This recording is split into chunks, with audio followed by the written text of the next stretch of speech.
나 주님의 기쁨 되기 원하네.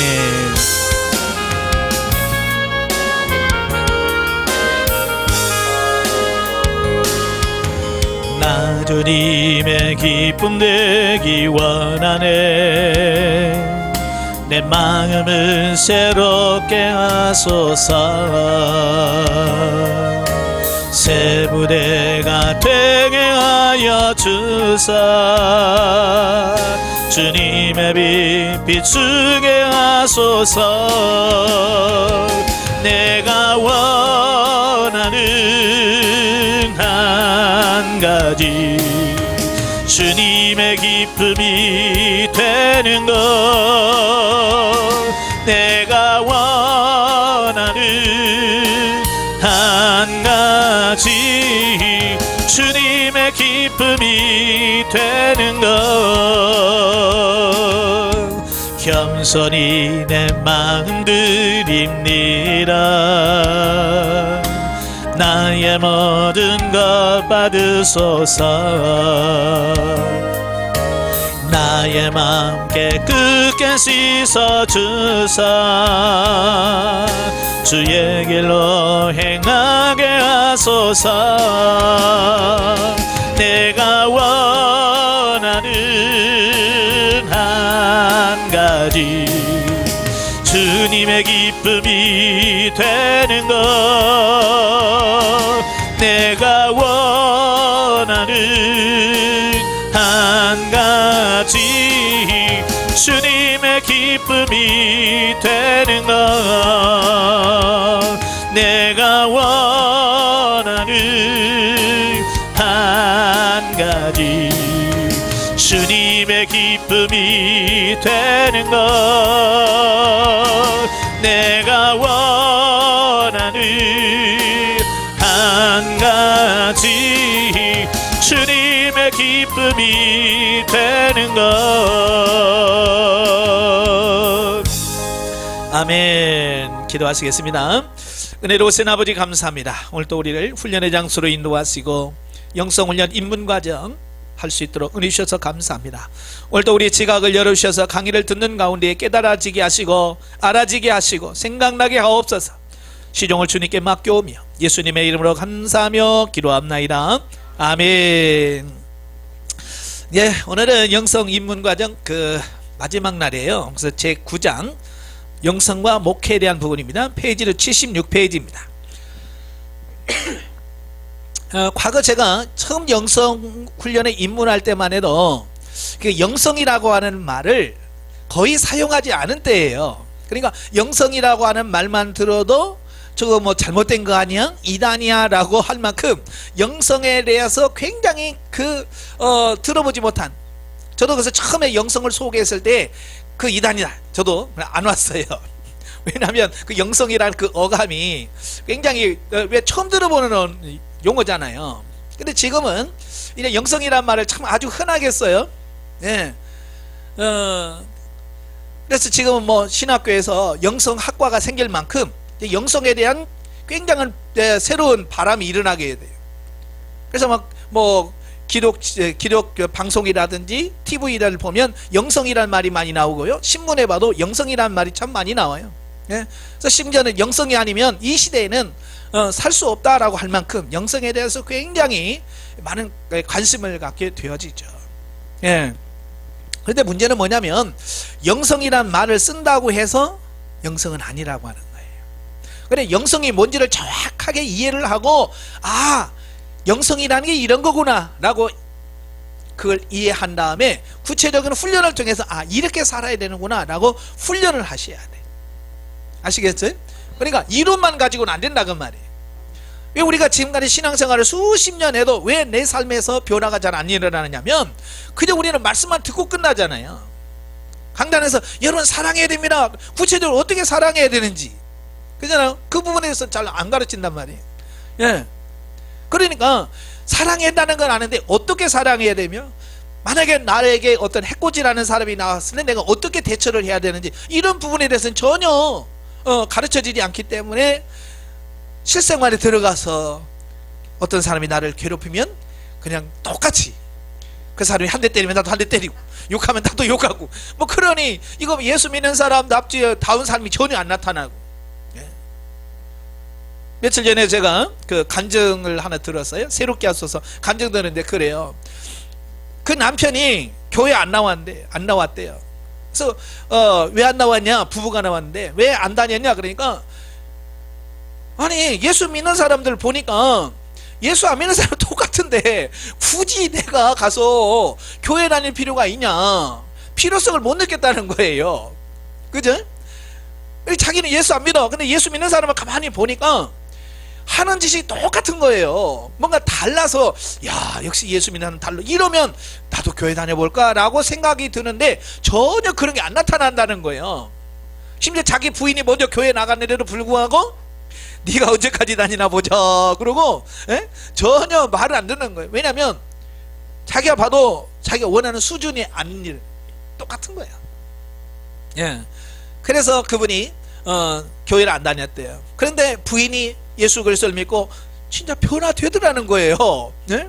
옛날 같으면 막 달라들고 막 그럴 텐데 안 달라들고, 예? 막 그런 모습 보면서, 야, 네가 또 언제까지 하나 보자. 그리고 자꾸 찔렀다는 거예요. 근데 진짜 바뀌었다는 거예요. 그 변화된 모습을 보면서, 아, 정말 예수 믿으면 이렇게 바뀌는구나. 자기 아내가 바뀌는 것을 보고 자기가 예수를 믿었대. 자기 발로 걸어가서. 이거 뭐예요? 변화되는, 그게 뭐냐? 삶에서 나타나야 돼. 영성이라고 하는 말도 영성 훈련 받아요 그런다고 되는 게 아니고, 여기서 가르치는 말씀을 가지고 그대로 삶의 현장에 가서 적용하는 거예요. 집에서 부부관계, 또 부모와 자녀와의 관계, 교회 안에서 껄끄러운 성도들과의 관계 속에서, 아, 예수 믿는 사람이란 이렇게 하는구나 라고 그 삶이 변화되고 바뀌어지면 새로워지는 거예요. 바로 이제 우리가 바뀌어져야 될 줄로 믿습니다. 예수님 당시, 아니 예수님이 돌아가시고 오순절에 성령 강림이 임하고 나서 초대교회가 시작이 되죠. 그때는 영성이란 말이 따로 필요가 없었어요. 왜냐하면 그냥 삶 자체가 영성이었어요. 영성적 삶이었어요. 그냥 하나님과 교제하지요. 그냥 매일같이 모여서 기도하지요. 사랑의 교제를 나누지요. 떡을 떼지요. 전도하지요. 가르침을 받지요. 그냥 삶 자체가 하나님과 동행하는 삶이었어요. 그러니까 영성이란 말이 초대교회는 필요가 없었어요. 예. 그리고 로마의 큰 핍박을 받고 순교하면서도 그들의 신앙을 버리지 않았어요. 그러니까 영성이란 말이 필요가 없었어요. 그런데 문제는 뭐냐면, 이제 콘스탄틴 대제가 기독교를 로마 국교화 시키잖아요. 그래서 지하에 있던 교회를 밖으로 끌어냈어요. 그러니까 교회 다니기는 편하지. 옛날에는 막 죽음을 각오하고 믿었는데 이제 편하게 교회 다닐 수 있는 거예요. 그러다 보니까 사람들이 어떻게 돼요? 타락하게 되는 거예요. 옛날에는 정말 예수 믿는다는 것은 정말 생명과 은거거든요. 예수 믿는다 걸렸다가는 감옥에 가기도 하고, 심지어는 짐승에 찢겨 죽기도 하고, 산채로 화형을 당하기도 하고, 이런 상태에서 정말로 믿었단 말이에요. 근데 이제 자유로워요.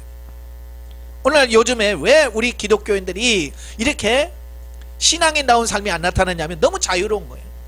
특히 우리나라에 보면 신앙의 자유가 너무 풍성해. 그죠? 그래서 여러분들은 저기 저 공산국가에 좀 갔다 오셔야 돼. 지금 뭐 중국도 많이 좋아지긴 했습니다만은 정말 중국에 가보니까 신앙의 자유가 얼마나 복된지를 알겠더라. 제가 한 15년 전에 중국에 집회를 간 적이 있어요. 길림성에. 이 훈련 강의하기 위해서 갔는데, 그 마음대로 못해요. 그러니까 강의실 안에 CCTV를 저 밖에다 설치해놔요. 보통 CCTV는 어디다 설치해요? 안에다 설치하잖아요. 근데 이건 밖을 CCTV를 밖을 봐요. 왜냐? 언제 공안이 올지 모르고 언제 덮칠지 모르니까 그 CCTV가 밖에 있어요. 그러니까 안에서 이렇게 화면을 보면서 감시를 하는 거예요. 이렇게 집회를 하다가도 누구 모르는 사람이 저 들어온다 신호하면 전부 다 뿔뿔이 흩어지는 거예요. 그런 것을 보면서, 야, 정말 우리는 이렇게 자유롭게 신앙생활 한다는 이 자체가 얼마나 큰 은혜고 복이. 그런데 이걸 너무 자유하다 보니까 하나님께 깊이 기도하는 사람도 없고, 정말 생명 걸고 신앙생활 하는 사람이 없어요. 바로 콘스탄틴 대제가 로마의 기독교를 국교로 삼으면서부터 점점점 신앙이 약화되는 거예요. 정말 예수 믿는 사람다운 삶이 안 나오는 거예요. 그러니까 곳곳에서 야, 이건 아닌데, 정말 어떻게 예수 믿는 삶이 이런 건 아닌데, 그래서 더 잘 살아보려고 모여서 수도원에 들어가기도 하고 산속에 들어가기도 하고 광야에 들어가기 시작해요. 이게 그래서 이제 수도원이 시작되어지는 거예요. 왜? 너무 안 사라지니까 어떻게 살아보려고 애쓴 거예요. 그러면서 그들이 영성이라고 하는 말을 사용하게 되는 거예요. 예. 이제 수도원이라든지 어떤 이런 데서 쓰는 용어가 이 영성이라는 말을 쓰게 되어지는 거예요. 그런데 이제 한 1000년 동안의 중세가 시작되잖아요. 종교개혁이 1517년에 이루어지니까 종교개혁이 이루어지기까지 약 1000년 동안 그 수도원 영성을 했습니다만은 어때요? 변화됐어요? 안 변화됐어요? 변화됐으면 종교개혁을 왜 했겠어요? 한쪽에서는 사는 것 같은데 계속 타락해 가는 거예요. 영성이 없어지는 거예요. 여러분, 사랑이 서로 사랑을 해. 그러면 사랑이란 말을 쓸까요? 안 쓸까요? 쓸 필요가 없지요. 서로 사랑하는데 여러분 사랑하세요 할 필요가 없잖아요. 그 데살로니가 전서에 보면 사도 바울이 그러잖아요. 내가 너희에게 대하여 형제 사랑에 대해서는 더 이상 쓸 것이 없다. 왜? 너무 사랑을 하는 거예요. 성도들에게 막 서로 사랑하니까 이 형제 사랑에 대해서 내가 더 이상 말할 거 없다. 못하니까 하는 거예요. 그죠? 사랑을 못하고 막 서로 미워하니까 사랑하십시오. 기도를 너무 안 하니까 기도해야 됩니다. 그러죠? 여러분 하도 하나님께 묻지 않으니까 여러분에게 물어야 됩니다 라고 말하는 이유예요. 잘하면 할 필요가 없는 거예요. 영성이라고 하는 말도 뭐예요? 너무 잘 사는데 굳이 잘 사는 사람 붙들고 영성해야 됩니다 라고 할 필요 있어요? 없어요? 없어요. 못 산단 말이에요. 예수 믿는 사람다운 삶이 안 나오는 거예요. 예수님 닮은 삶이 안 나오는 거예요. 그러니까 계속해서 영성이라고 하는 말이 계속 나올 수밖에 없었던 거예요. 그런데 안 사라지는 거예요. 그래서 중세 더 타락할수록 타락하고 더 타락해서 나중에는요 도무지 이건 하나님다운 삶이 안 나오는 거예요.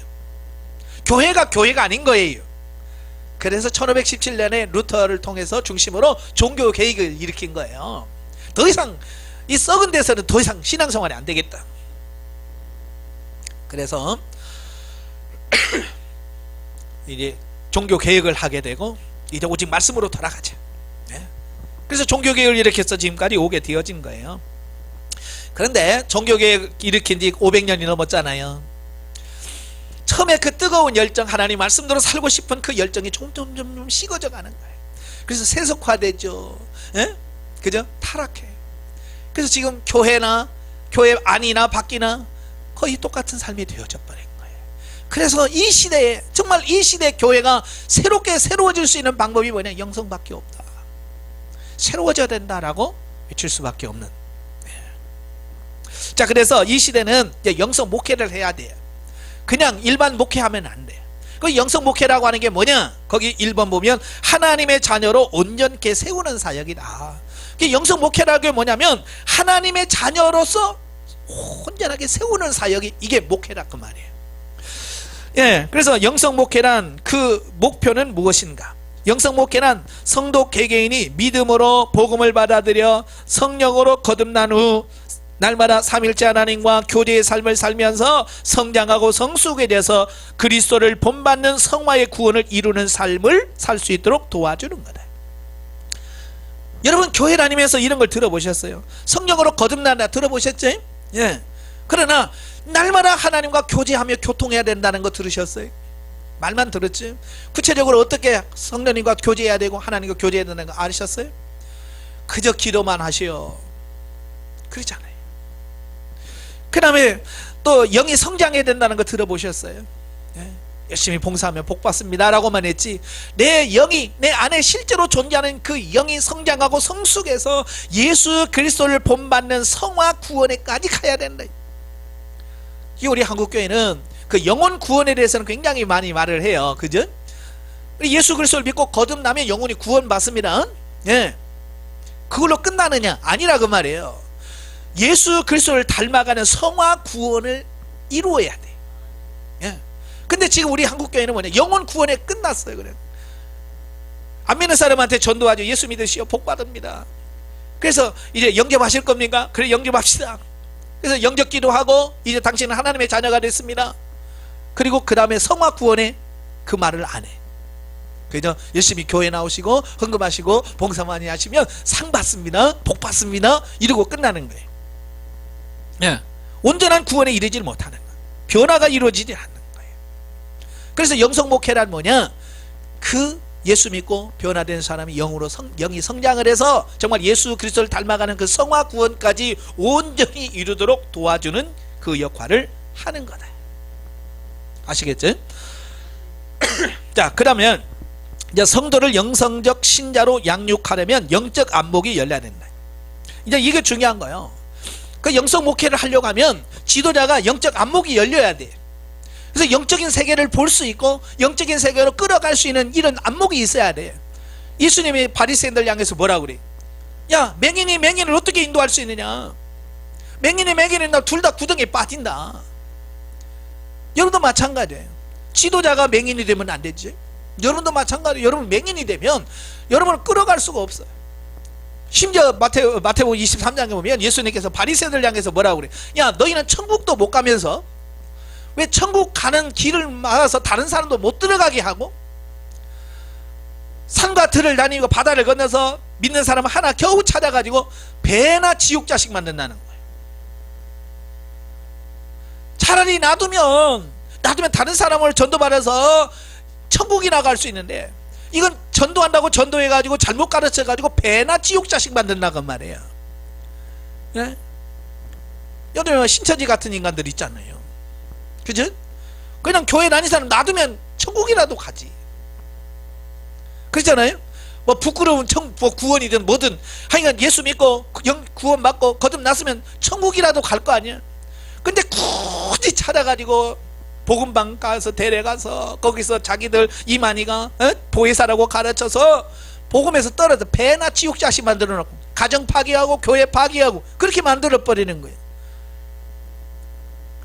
그 짓을 예전에 바리새인이 했다고 말이에요.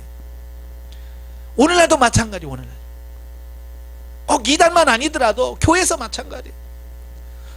열심히 전도해가지고요, 교회 데려와가지고 시험 들게 해가지고요, 아예 교회에서 떠나게 만들어. 그죠? 그러니까 전도하다가 제일 힘든 사람이 누구냐면, 교회 한번 왔다가 교회에서 실족하고 실망하고 떠난 사람. 이 사람 이런 분들은 참 전도하기 어려워요. 이분 다 알거든요. 뭔 얘기하면 다 알아. 그러잖아요. 나도 다 알아. 그 세계 다 알아. 그러니 뭐 이 복음이 들어갈 수 있는 마음이 닫혀버리는 거예요. 그래서 우리가 내가 맹인이 되지 않아야 돼요. 아시겠죠? 예, 지도자가 맹인이 되면 안 돼. 여러분도 마찬가지. 여러분이 맹인에서 눈이 뜨야 돼. 그래야 다른 사람을 바른 길로 인도할 수 있고요, 진리로 인도할 수 있어요. 예. 오늘 많은 사람들은 우리 교회가 그러죠. 정말 영적인 성장에다가 초점을 맞추는 게 아니라 눈에 보이는 것에도 초점을 맞추는 거예요. 그죠? 보통 좋은 교회 그러면 여러분 뭐가 생각이 나요? 우리 교회 좋은 교회야 라고 말할 때 그 좋은 교회라고 하는 것은 뭐예요? 왜? 외형적으로 해서 교회가 크고 성도가 많고 담임 목사님이 유명하고 뭐 이런 거 있잖아요.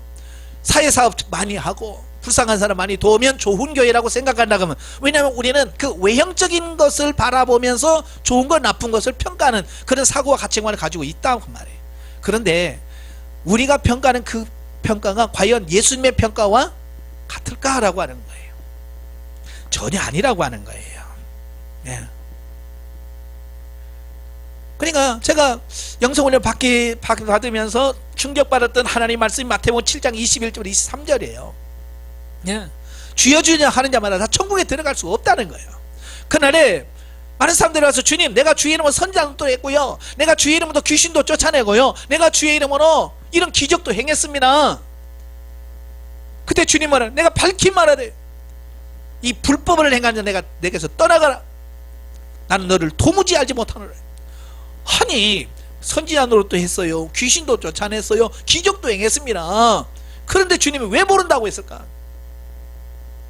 변화되지 않는 가치관으로 신앙생활하면 외형적으로는 그럴싸해도 주님이 인정하지 않으면 의미가 없다는 얘기를 하고 있는 거예요.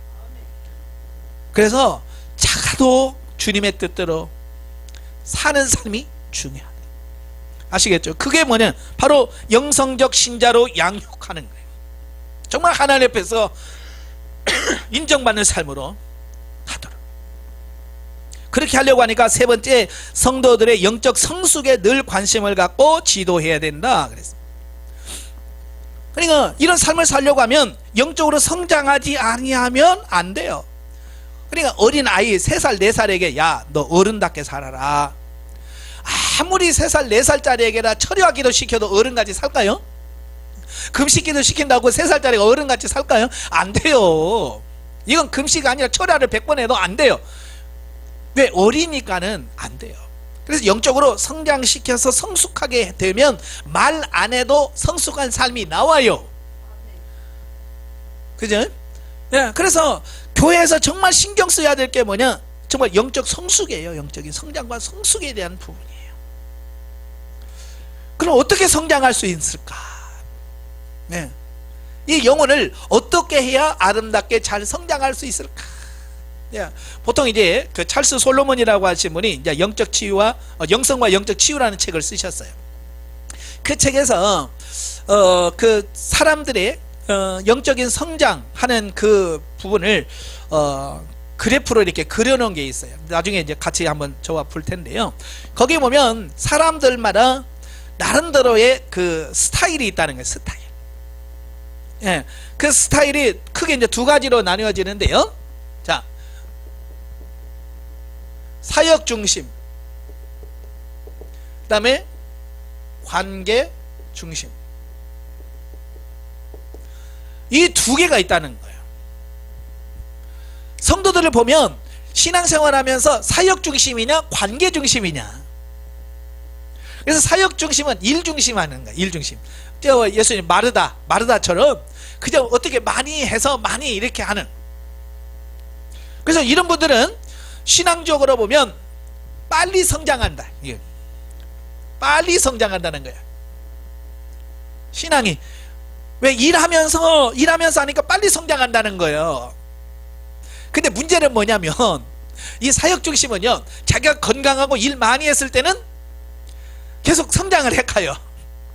근데 문제는 뭐냐? 여러분 항상 젊은 게 아니잖아요. 연세 드신 분들은 항상 하는 말이 뭐예요?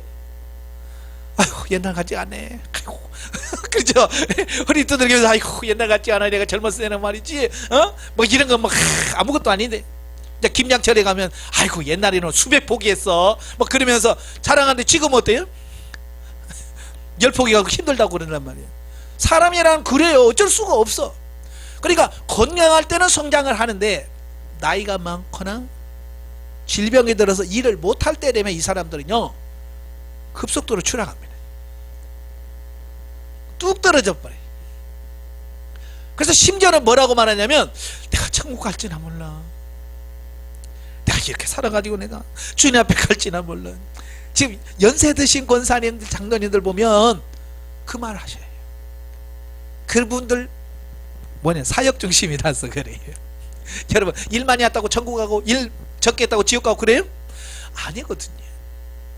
믿음도 마찬가지예요. 영적인 성숙도 물론 봉사하면 성장을 해요. 그러나 그 중심이 되면 안 되는 거예요. 자, 관계 중심. 관계 중심은 하나님과 기도하면서 하나님 말씀 듣고 순종해 가. 그러니까 하나님 음성 듣기 쉬워요, 어려워요? 어려워. 말씀대로 산다는 게 쉬워요, 어려워요? 어려워요. 그러니까 더디 성장을 해요. 더디 성장을 해요. 성장을 하지만 계속 죽을 때까지 성장을 하는 게 관계 중심인 거예요.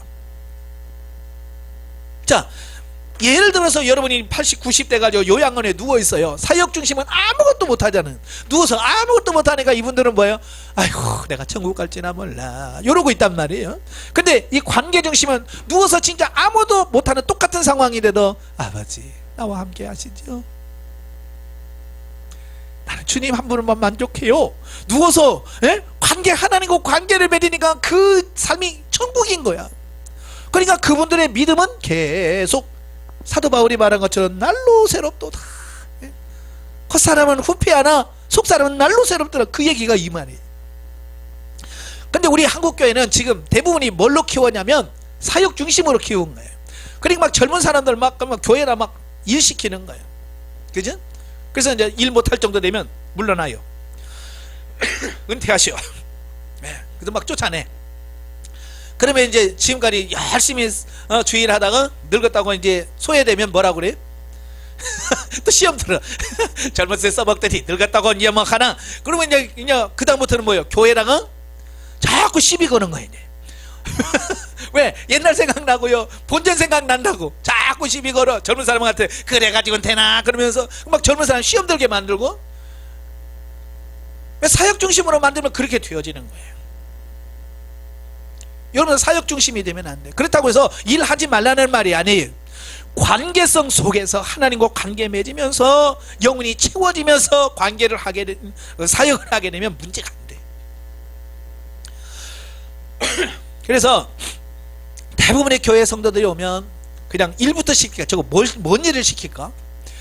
그러잖아요. 근데 영성 목회는 일을 시킬까가 아니라 어떻게 성장시킬까? 어떻게 하나님과 동행하는 삶을 살게 할까? 여기다 초점해서 그렇게 하면 일하지 마라 그래도 성장을 하면 자연적으로 알아서 해요. 그죠? 아마 여러분들 시집갈 딸이 있을 때 뭐라 그래요? 야야야 요리도 해야지. 너 그래가지고 시집이나 가겠냐? 빨리 이것도 해라. 그러면 옆에서 뭐라 그래요? 아, 내도 다 가면 다 잘하더라. 그렇잖아요. 그지? 성장하면 다 자기가 가서 밥해 먹고 다 산단 말이에요. 성장하면 영적으로 정말 정상적으로 성장을 하게 되면 하지 말라고도 해요. 문제는 뭐냐? 성장하지 않은 게 문제예요. 성장하시길 바래요. 그게 성장하도록 만드는 게 그게 뭐냐? 영성 목회라고 말해요. 그 다음에 네 번째가 뭐냐? 영성 목회는 인내심을 가져야 한다 그랬어요. 예. 영성 목회를 한 지가 거의 20년 다 됩니다만은, 예. 저는 영성 훈련하면서 저의 변화를 많이 경험했거든요. 사람들이 다 자기 같은 줄 안단 말이 있잖아요. 그죠? 그러니까 저는 저는 그렇게 했기 때문에 이렇게 하면 변화될 수 있다라고 하는 기대를 가지고 했는데 사람들이 저하고 똑같지 않더라고 말이에요. 기도하세요. 그래도 저처럼 6시간씩 기도하는 사람이 없어요. 물으세요. 그래도 안 물어. 말씀을 보세요. 그래도 안 물어요. 순종하세요. 순종을 안 해요. 내가 순종한 것만큼 성장하고 변화되는데 안 된단 말이에요. 그러니까 제가요 처음에는 막 답답한 거예요. 아니 왜 못하고, 이게 하루에 당신 왜 기도를 못해? 조급하니까. 왜 나는 6시간씩 했는데 5시간도 못해? 이런 거예요. 근데 주님께서 저에게 기다려야 된다라고 말씀을 하시더라고요. 예, 그래서 지금은 그냥 기다려요. 그냥 기도 안 해도 가다 보면 되겠죠. 시간과의 싸움이에요. 그래서 여러분들도 여러분 스스로가 변화되지 않는다고 너무 거기다가 초점 맞추지 마세요. 그렇다고 해서 너무 또 아무것도 안 하면서 나는 안 바뀌는지 몰라요. 그러면 이거 안 되죠. 열심히 하는데도 잘 안 바뀐단 말이에요. 왜냐하면 전에도 제가 말씀을 드렸지만 인간만큼 변화되기 어려운 게 없어요. 정말 개, 돼지는요 두르게 패면 며칠 만에 들어요. 그잖아요? 개 훈련시키게 돼보세요. 먹이 하나씩 주고 그러면 잘해요. 아이고 잘했어 하고 먹이 하나 탁 주면 막 또 시키면 또 하고 막 그러잖아요. 사람들 먹을 거 준다고 해요 안 해요? 처음 안 해요. 처음 맡아보고 안 해요. 그 다음부터는 참 그 사람 진짜 어려워요. 그 사람 본질이 바뀐다는 게 쉽지 않거든요. 그래서 인내가 필요하다라고 말씀드릴 수 있어요. 그래서 어른 분이 그래요. 훈련 얼마예요? 3년이요. 그러면 무슨 3년씩이나요? 그렇게 말을 해요. 그 사람은요 자기를 천사인 줄 알아. 근데 막상 훈련 받고 들어가 보면 천사예요? 아니에요? 못 천사요. 이 속에서 더럽고 막 추하고 막 이런 것들이 막 올라오는데 나중에 뭐라 그래? 하나님 죄인 중에 겠습니다. 그래. 그 육신에 그 쪄들어 있는 내 모습이 변화되지 않는 거예요. 그걸 발견하면서 이제 울면서 하나님 앞에 기도하면서 갈 때 그때 변화가 일어나요. 참 어떤 분들은 그래요. 영성훈련 받은 지 한 2달도 안 되는데 목사님 나는 왜 이렇게 안 변하는지 몰라요. 그럼 당연하지. 2달 돼갖고 바뀔 것 같으면 뭐 누가 못해. 제가 그러지. 3년 가도 안 돼요. 그래서 나중에 3년 끝나고 저 수리할 때 되면 목사님 나는 왜 이렇게 안 되는지 몰라요. 네? 그럼 제가 그러죠. 재수하세요. 다시 3년 더 하세요. 그 말의 의미를 깨달은 분은 또 합니다. 또 하면서 변화되어져 가고 깨어나는 거예요. 왜? 이 변화된다는 게 얼마나 중요한지를 그때서 아는 거예요. 그때서야. 네. 그러니까 지금 여러분은 하여간 3년간은 버텨보세요. 아시겠죠? 3년간은 버텨보면서 끝까지 해보세요. 주님이 얼마나 많은 것을 여러분의 삶을 변화시켜 가는지, 저는 영성훈련하면서 얼마나 많은 사람들이 변화되어져 가는지를 실제로 목격하고 체험해 가고 있습니다. 한 달에 한 번씩 상담을 하면 그분들이 변화되어져 가는 부분을 간증을 해요. 실제로 그렇게 되고요. 여러분도 나중에 이제 여러분 실제 변화되어 모습을 간증할 수 있는 여러분 되시길 바래요. 자, 78페이지 넘어가시면 영적 지도를 할 때 다양한 방법을 사용해야 된다 그랬습니다. 왜냐하면 사람마다 이 체질이 다 다르잖아요. 그죠? 그래서 뭐 기도에 좋아하시는 분, 성경 공부 좋아하시는 분, 뭐 찬양을 좋아하시는 분 다 많아요. 그죠?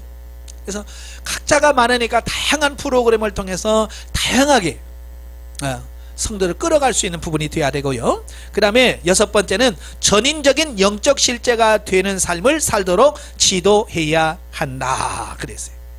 여기서 이제 전인이라고 하는 말, 전인이라고 하는 말은 우리 인간 전체를 가리킬 때 전인이라고 그래요.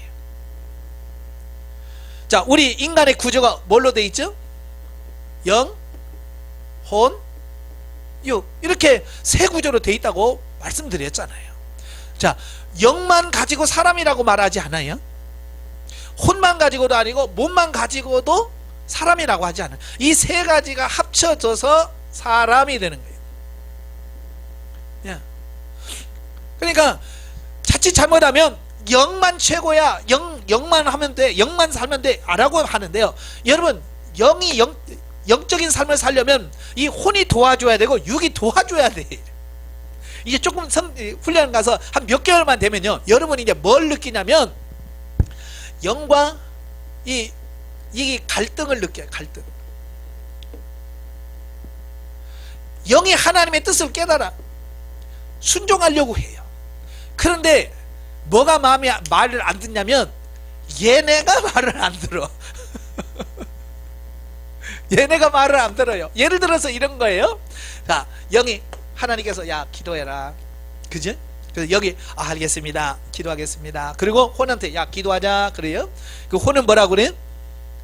스케줄을 쫙 잡는. 야 시간 없어. 야 오늘 뭐 해야 되고 뭐 해야 되고 뭐 해야 되고 뭐 해야 되고 아침 뭐 해야 되고 뭐 해야 되고. 야 시간 없어. 혼이 거부합니다. 그죠? 그 다음 몸이 뭐라고 그래? 피곤해. 그래서 영이 아무리 얘기를 해도 얘네들이 순종을 안 해. 그래서 이 갈등이 일어나는 거예요.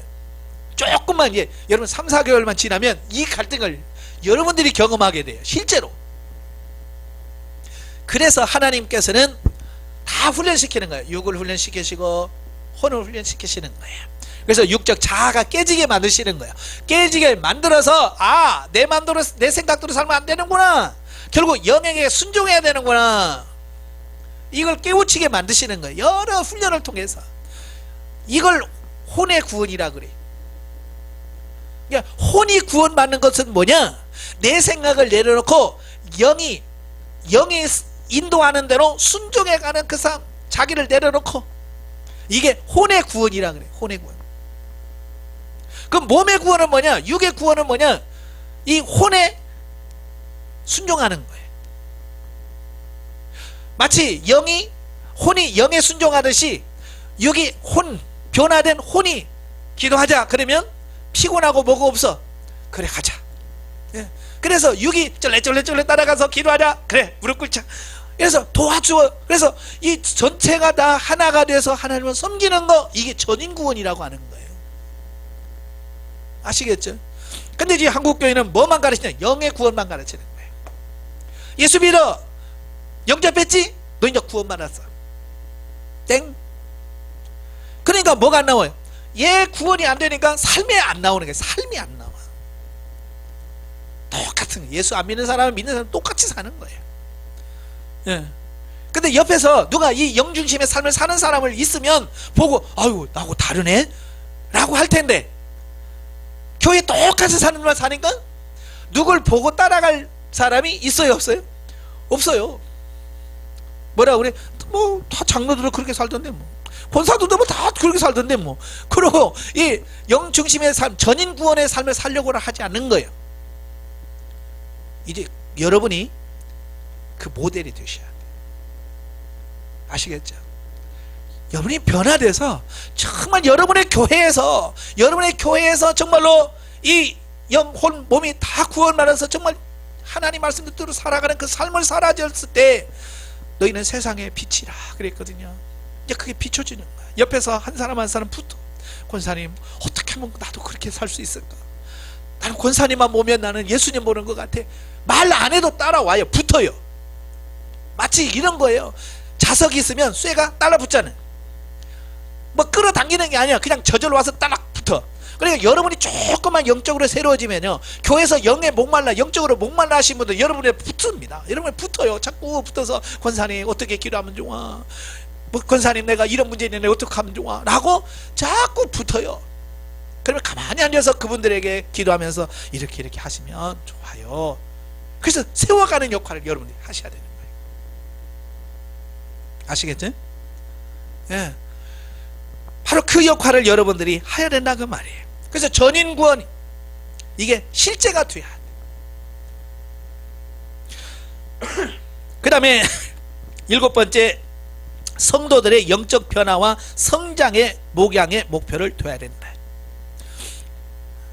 저도 이제 처음 목회를 할 때는 저도 이제 남다른 꿈이 있었잖아요. 똑같아요. 뭐 빨리 나도 성도를 늘려서 규모 있는 교회를 만들어야 나도 편하게 살고, 그렇잖아요. 어디 가서 떵떵거리며 하잖아요. 참 목사가, 성도 없는 목사는요 어디 가서 기 못 펴요. 네?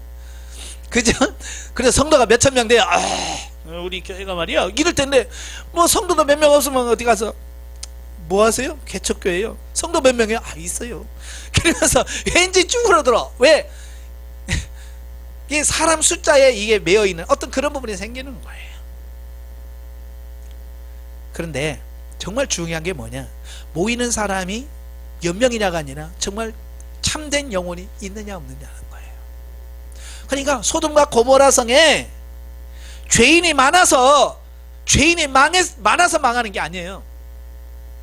하나님이 찾으신 의인 10명이 없어서 망한 거예요. 우리가 그걸 아셔야 돼. 다수를 보는 게 아니라 소수, 정말 하나님의 말씀대로. 예레미야 선지자에게 뭐라고 말씀해요? 하나님께서 이 예루살렘 성을 무너뜨리겠다 그러니까 예레미야 선지자가 눈물로 하나님께 기도합니다. 이 성을 무너뜨리면 안 됩니다.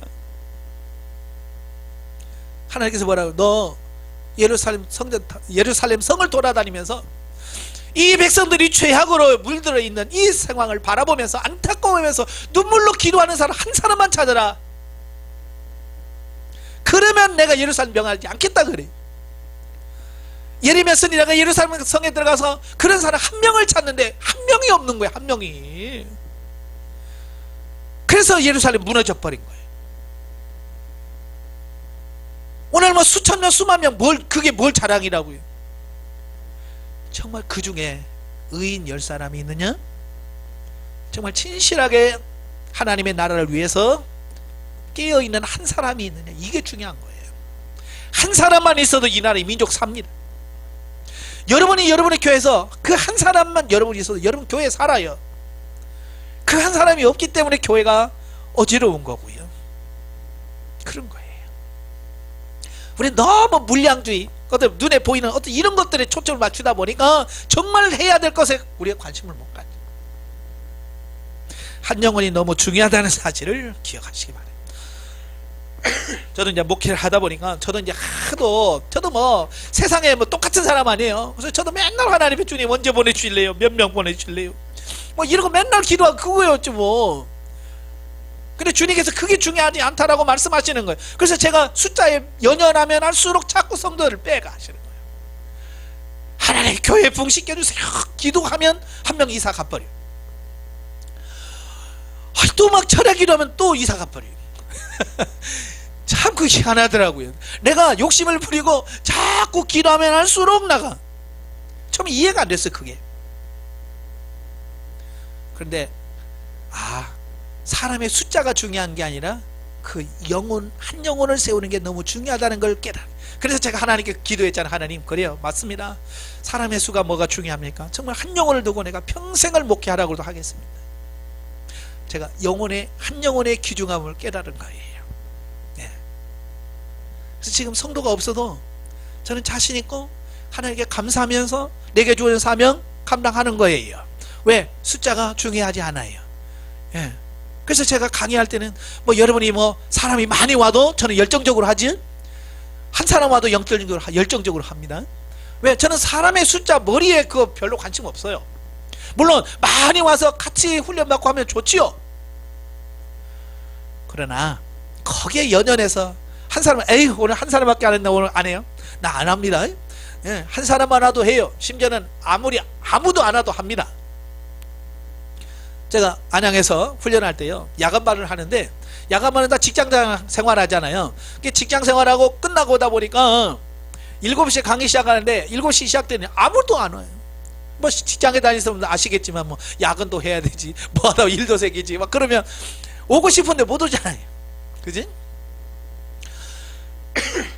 그래서 시간 됐는데 아무도 안 와. 그래서 하나님께서 그렇지 하나님 아무도 안 오니 이거 해요 말아요? 제가 하라를 기도했더니 해라 그러시더라고요. 그래서 아무도 없는 데 찬양하고 기도하고 강의 시작했어요. 얼마나 제가 열정적으로 기도했는지요. 이게 늦게 막 오잖아요. 근데 막 제가 안에서 막 강의를 열심히 하니까 도대체 몇 분이나 오셨길래 하고 이렇게 열어보니까 아무도 없는 거야. 에게 이분들이 막 와가지고 앉아가지고 같이 한 명 이제 나중에 한 명 오고 두 명 오고 이제 그래서 마지막에 다 와서 이제 훈련 받고 그러는데요. 예. 하나님께서 제 마음을 바꿔주셨어요. 사람이 많든지 적든지 관계가 없이 중요한 게 뭐예요? 영혼이에요. 영혼. 아시겠죠? 여러분이 교회 가서 그러셔야 돼요. 자꾸 어떤 사람들 아이고 우리 교회는 왜 성도가 부흥이 안 된대요? 맨날 그러면서 아니 그럴 거면 자기가 가서 전도 가든지. 자기는 전도도 안 하면서 맨날 교회 부흥 안 되냐고 그러고 에? 전도 안 하는 그런 말도 하지 말아요. 그게 중요한 게 아니에요. 한 영혼이 하나님의 얼마나 바르게 세워졌느냐 이게 더 정말 중요하다는 거예요. 아시겠죠? 자, 그 다음에 79페이지에 보시면 8번째 신령한 은사를 주신 궁극적인 목적을 깨닫게 해야 된다. 그러니까 성도들에게 왜 하나님께서 은사를 주셨겠냐, 그런 은사를 왜 주셨겠냐, 왜 많은 사람들이 은사 가지고 잘못되고 엉터리 같은 짓을 합니까? 은사에 대해서 제대로 안 가르쳐줘서 그러잖아요. 그죠? 잘 안 가르쳐줘. 그러니까 성도들은 몰라. 근데 모르는데 기도하면 은사가 나타나는 거예요. 참 이거 참 골치 아픈 거예요. 예. 그냥 모르면 은사가 안 나타나면 괜찮은데 몰라도 내가 은사에 대해서 잘 몰라도 기도하면 막 방언이 나와. 예? 그냥 막 뭔가 떠올라. 예, 방언 통역인데 그걸 통역도 모르니까 예? 떠오른 대로 막 움직인단 말이에요. 분별을 해야 되는데 어떻게 분별하는지를 안 가르쳐 주는 거예요. 그러니까 기도하다가 떠오르면 이거 하나님 주신 거야. 그래서 무조건 하는 거예요. 여러분 아주 복잡한 게 갈수록 복잡해집니다. 자, 기도하다가 생각이 들었어요. 누구 생각일까요? 우리는 단순해서 하나님께 주신 생각이요 라고 말할 수 있겠지만 사실 이 생각의 범위에는 4가지가 있어요. 첫째, 우리가 잘 아는 육의 생각이야. 그냥 내 생각이라고 하죠. 육에서 나오는, 자에서 나오는 생각이 있어요. 그 다음에 거듭난 영에서 나오는 생각이 있어요. 그 다음에 사단이 넣어주는 생각이 있습니다. 그 다음에 하나님이 넣어주는 생각이 있어요. 그러니까 머릿속에 어떤 생각이 딱 떠올랐어요. 그런 네 가지 중에 하나예요. 그런 내가 분별을 못하면 뭐라고 그래요? 기도하다가 생각나는 대로 해! 라고 말하죠. 아, 기도한다고 해서 하나님께서 주신 생각만 나면 얼마나 좋겠어요. 난 해보니까 아니더라고요. 기도하고 있는데요, 심지어는요, 누굴 죽이고 있더라고요. 제가 미운 사람 막 패고 있더라고요. 막 기도하는데 막 하는데, 여러분 그런 적 없으시죠? 아, 여러분 거룩해서 그런 적 없으신가? 저는요, 누구 미워하잖아요. 막 미워서 막 방언기도 하면요, 막 몽둥이로 패고 있어요. 머리카락 막 쥐어 뜯고 있고요. 기도 시간에 기도를 하고 있는데 막 생각으로. 그것도 하나님 주신 생각인가요? 아니에요. 얘 생각이든지 얘 생각이죠. 근데 그걸 이해를 못하니까, 분별을 못하니까 그냥 할렐루야 믿습니다 하고 그냥 사단이 넣어준 생각도 가룟 유다처럼 분별 못하니까 은 30에 예수님 팔아버리잖아요. 그죠? 대부분의 많은 사람이 기도했다고 하면서도 분별을 못하니까 하나님 뜻과 상관없이 저는 그냥 살아가는 거예요.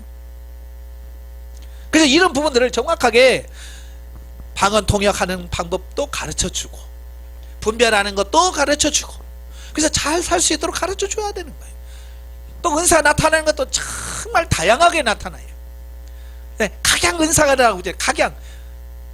방언도 각종 방언이래. 아니 그냥 방언도 그냥 한 가지만 하면 얼마나 좋아요. 근데 이게 방언도 각종 방언이야. 그러니까 자기 마음에 들면 좋아하고, 방언도 자기 마음에 안 들면 이상하다고 그러고. 참 방언도, 방언 하시는 분 들어보면 어떤 사람은 참 은혜로운 방언 하시는 분도 계셔요. 참 어째 그렇게 방언이 예쁜지 모르는. 근데 어떤 사람은 방언이 굉장히 세요. 막 따따따따따 막 그러고. 네? 심지어 어떤 분이 그래요. 아이, 우리 엄마는 그냥 방언이 더러워요. 그래요. 아니 어떻게 하길래 더러워? 하면서 막 침을 막 다 택인데 그런다고. 아, 우리 엄마 방언이 더러워요 그러더라고요. 어떤 분은 막 약 올린다면 용용용용용용용용용 하고. 다양하단 말이에요 이게 방언도. 그러니까 내가 받은 거 이런 것만 방언이고 이런 거 아닌 건 아닌 거야 라고 생각 안 된다고 말이에요. 근데 성도들은 그런 경험이 다양하지 않기 때문에 자기가 경험하지 않으면 이상해. 그래요. 항상 보면, 예, 기도할 때도 마찬가지잖아요. 우리 다 같이 기도합시다. 그러면 동성 기도할 때 그 기도하는 폼을 보면 다 다르잖아요. 예? 어디서 막 두 손 들고 막 이러면서 기도하는 사람이 있는가 하면, 막 어떤 사람은 막 파파파파파파파파파파파 하는 사람이 있는가 하면, 한 손 높이 들고 뭐 안테나 기도를 하나 막 쥐야 이런 사람이 있고, 하여간 막 난리나. 어떤 사람은 굴르면서 기도하지, 어떤 사람은 뛰면서 기도하지, 어떤 사람은 막 앞뒤로 막 달리는 사람이 없는가? 별 사람이 있는 거야. 그럼 누가 정상이고 누가 비정상이에요? 다 똑같은 거야. 그 사람의 기질과 체질이 각자 다른 거야. 그러니까 그걸 좀 이해를 시켜야 되는데, 보통 이걸 다양성을 모르면 덕이 안 되니까 하지 마. 이러거든요. 그러면 그 사람은 그렇게 해야 기도가 처음엔 되거든요. 예. 어느 단계 들어가면 성장하면 그게 없어져요. 예? 근데 그걸 그때까지 기다려주고 인내해야 되는데 그걸 못하고 덕이 안 되니까 하지 마. 이제 그렇게 되어지니까 교회에서 은사가 점점 식어지고 시험 들고, 자 그렇게 되어지는 거예요. 그래서 다양한 것을 이해를 해야 돼. 예. 자, 그 다음에 9번째, 성령님을 쫓아 사는 삶을 살도록 해야 된다 그랬어요. 결국 영성적 삶은 성령님을 쫓아 사는 삶, 성령님을 따라가는 삶이 돼야 돼요. 이제 앞으로 여러분 이제 동행이라고 하는 말을 많이 들을 거예요. 이 동행이라고 하는 말은 히브리어로 할라크라고 하는 말인데, 같이 걷는다 그 말이에요. 쉽게 말하면 이런 거예요. 결혼식 다 끝나고 나서 마지막으로 하는 게 뭐예요? 신랑 신부 행진 그러잖아요. 이거 따따단 딴따따 하면서 탁 둘이 팔짱 끼고 가잖아요. 그게 할라크예요. 바로 성령님과 하나님과 내가 걸음을 맞추고 보폭을 맞추고 방향을 맞추어서 같이 가는 것, 그게 동행이에요. 그러려고 하다 보니까 성령님과 의견이 일치가 돼야 되겠죠. 마치 이런 거야. 2인 삼각경기라고 아시죠? 뭐 야유회 가면 꼭 저도 하는데요. 두 사람이 발목을 이렇게 묶어요. 그죠? 아니면 네 사람이 이제 가운데 발만 이렇게 다 묶어. 그래서 이제 저 목표점을 돌아오는 거예요. 이때 중요한 게 뭐예요? 이 사람들이 이 보조를 잘 맞추는 거 중요한 거예요. 발을 맞춰서 하나 둘 하면서 가면 이게 빨리 갑니다. 혼자 가는 것처럼 빨리 가요. 그런데 어떤 사람은 성질 급하니까 뛰어가지, 어떤 사람은 느리니까 못 가지. 그러니까 막 질질질 끌려가고 나중에는 막 엉망해요. 예? 지금 우리가 성령님과 지금 어떻게 살고 있어요? 맞춰서 가는 거예요? 아니면 지금 성령님에 의해서 질질 끌려가든지, 아니면 내가 성령을 질질 끌고 가든지, 우리 지금 둘 중에 하나에 그러니까 얼마나 힘들어요. 이게 보조를 못 맞춰. 하나님의 음성을 들어야 되는데 하나 둘 신호할 때 그걸 맞춰서 하나 둘 해야 되는데 성령께서 하나 둘 했는데 나는 안 들어, 못 들어. 그러니까 도대체 하나 둘이 뭔지, 오른발이 뭔지 왼발이 뭔지 모르니까 우리는 헤매다가 으악 끌려가다가 아이고 힘들어 그러고 있는 거예요. 그러니까 성령의 음성을 듣는 법을 배워야 돼. 아시겠죠? 그래서 이제 앞으로 여러분이 성령의 음성을 들어야 되겠고 성령을 따라 사는 삶을 훈련하시는 그런 부분이 되셔야 돼. 그 다음에 10번 보시면 평신도가 참여하는 협력 목회가 되어야 된다. 결국 영성 훈련을 시키시는 이유는 뭐냐면 여러분들이 여러분의 교회, 여러분이 섬기는 교회에서 정말 목사님과 같이 한 마음이 돼서 교회를 이끌어가는 성도가 되라고 하는 거예요. 가끔 보면 말이죠, 자기 영성훈련 받아서 조금 성장했다고 아이고 영성훈련 안 받고 우리 목사님은 선 육신적이야, 그래서 자꾸 목사님 흉보고 막 그러면 안 됩니다. 이건 잘못된 거예요. 정말 교회 머리는 예수 그리스도시고 그 교회를 위임받은 분이 누구냐? 담임 목사님이에요. 그분이 잘났든 못났든 많이 배웠든 못 배웠든 상관없어요. 주님께서 그 교회 목회자로 세우신 거예요. 지도자로. 그렇다고 한다면 내가 어떻게 그분을 도울까, 이걸 신경을 쓰셔야 돼. 그래서 우리 목사님이 뭐 어떻게 만능일 수 없잖아요. 사람인지라 부족한 거 있을 거 아니에요. 그죠? 예? 다 완벽할 수 없어요. 그러니까 부족한 부분을 내가 보완해주고 채워줄 수 있는 평신도가 돼야 돼. 자, 예를 들어서 이런 거요. 자, 나중에 이제 상담에서도 배우겠지만, 이제 가르치고 양육 있고 치유 양육 있으신 분들이 있어요. 이걸 더 쉽게 말하면 말씀 중심의 목회를 하는 분이 있고 기도 중심의 목회를 하시는 목사님들이 있어요. 자, 그러면 말씀 중심의 목회자는 뭐가 부족할까요? 기도가 부족해. 사실 왜? 성경 읽고 막 공부하고 준비하다 보면 기도할 시간이 좀 적어. 그러면 평신도는 그죠? 우리 목사님은 말씀은 좋은데 기도를 안 해. 자, 이렇게 한단 말이에요. 자, 그럴 때 부족한 부분을 어떻게 해야 되겠어요? 여러분들이, 우리 목사님은 기도 시간이 부족한, 주님 제가 그 부족한 부분을 채우겠습니다. 그래서 교회에서 담임 목사가 부족한 부분을 채우는 거예요. 그게 그랬을 때 교회가 하나가 되어서 잘 끌어가는 거예요. 아시겠지?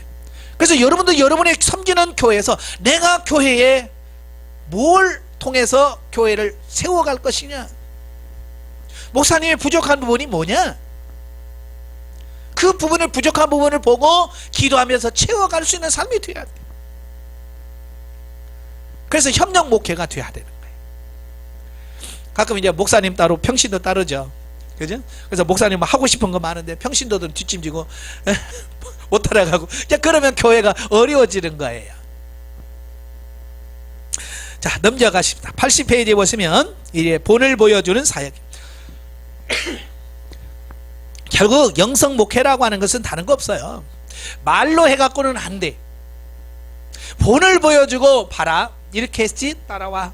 이게 제일 좋은 거예요. 그러니까 사실은 담임 목사가 기도 안 하면서 기도하세요 하겠어요? 성도들 다 알잖아요. 목사님 기도도 안 하면서 나보고 하라고 그래. 안 한다는 말이에요. 그러니까 어쨌든 기도하는 본을 보여주고 기도와의 삶을 보여줬을 때 성도들이 기도하는 거예요. 여러분도 마찬가지예요. 여러분이 전도한 사람들, 여러분 전도한 사람 누구 닮겠어요? 어떤 사람은 차라리 전도 안 하는 게 좋을 사람이 있어요. 왜? 꼭 저 같은 사람만 데려와. 참 희한하거든요. 믿음 좋은 사람은요, 어찌 오면 그냥 오자마자 신앙생활 쫙쫙 하시는 분이 있어요. 근데 이거 날라리들 전도하면요, 꼭 그런 사람들 와요. 예. 이게 중요한 거예요. 왜냐하면 본을 그렇게밖에 못 보여주기 때문에 그러는 거예요. 그러니까 예를 들어서 이런 거죠. 내가 전도한 사람이 새벽기도 해요. 그러면 그 따라온 사람이 새벽기도 해야 되는가 보다. 그래서 오자마자 새벽기도 해요. 왜? 이분은 바라본 사람 누구, 전도한 사람이 저분이 저렇게 하네? 11조 안에 그러면 따르세요. 그러니까 전도한 사람이 뭐요? 본이에요. 그래서 그분을 따라서 하니까 금방금방 성장을 해요. 근데 뭐요? 이거 뭐 주일 낮만 왔다 땡 하고 끝나는 사람 보면, 전도한 사람 뭐요? 아, 주일 예배만 하면 되는구나. 자, 이래서 그 사람은 죽을 때까지 주일만 해요. 왜? 처음에 본받은 게 그거밖에 안 되기 때문에. 그래서 여러분이 중요한 거예요. 아까도 말했죠. 본을 보여주는, 중심을 잡고요. 예? 사실 교회 성도들은요, 목사님 보는 것보다 같은 성도들을 많이 봐요. 예. 왜냐하면 처음 오신 분요, 목사님은 내가 범접할 수 없는 어떤 그런 부분이라고 딱 생각해요. 나는 목사님 닮을 수는 없어. 이렇게 아예 목사 닮는 것은 포기해요. 그렇지만 옆에 있는 평신도들에 내가 얼마든지 저거 열심히 하면 좀 따라갈 수 있겠다라고 생각한단 말이에요. 그죠? 그래서 옆에 있는 평신도를 바라보고 따라가려고 하는 거예요. 그러니까 그 중에서 누군가가 제대로 서서 살아가는 모습을 보여주면, 아, 참 우리 교회 모델은 저 권사님이야. 내가 저 권사님처럼 해야지. 그렇게 모델을 정하면 그분이 했던 걸 그대로 하는 거예요. 그분이 봉사하면 같이 봉사하고, 기도하면 같이 기도하고, 예? 이렇게 되어지는 거예요. 그 모델이 교회에 없단 말이에요. 그러니까 여러분이 제가 영성훈련을 하는 것은 우리 교회에 와서 우리 교회 등록하라고 해서 하는 게 아니에요. 여기 와서 변화되고 새로워져서 여러분이 섬기는 교회 가서 그 교회의 기둥이 되라, 그 말이에요. 아시겠죠? 그래서 안양에서도 제가 목회할 때 저한테 와서, 목사님 이 교회로 교회 옮기고 싶어요. 그러면 제가 말려요. 오지 마세요. 우리 교회 성도들, 아이 온다는데 그냥 받지 왜 오지 마라 그래. 아니, 그분은 그 교회에서 해야지. 그렇잖아요. 그분은 그 교회에서 사명을 감당을 해야 되잖아요. 다 와버리면 그 교회는 누가 본이 돼서 그 교회를 누가 살려? 그렇잖아요. 어찌보면 여러분은 여러분의 교회에 선교사로 지금 이곳에 파송해, 이곳에 교육받고 변화돼. 여러분이 교회 가서 그 사명을 감당할 수 있는 여러분이 되셔야 돼요. 아시겠죠? 그래서 여러분들은 헌금 생활하는 거, 또 기도 생활하는 거, 봉사하는 거, 하나님과 교제하는 모든 것들이 다 그들에게 본을 보여줄 수 있는 그런 삶이 되어야 될 줄로 믿습니다. 어쨌든 영성훈련 잘 하셨고요. 이 훈련을 통해서 정말 변화되어져서 하나님 앞에 인정받는 여러분 되시기를 주님의 이름으로 축원합니다. 기도하겠습니다. 은혜로우신 아버지 감사합니다. 하나님께서 우리를 부르셔서 이 훈련을 받게 하신 아버지, 정말로 이 훈련을 통해서 우리가 변화되어지고 새로워지게 하여 주셔서 정말로 세상의 빛과 소금의 역할을 감당하게 하시며 우리 섬기는 교회에서 믿음의 본을 보여주는 그런 삶이 될 수 있도록 도와주시옵소서. 예수님의 이름으로 감사하며 기도하옵나이다. 아멘. 하나님께 영광 돌립니다.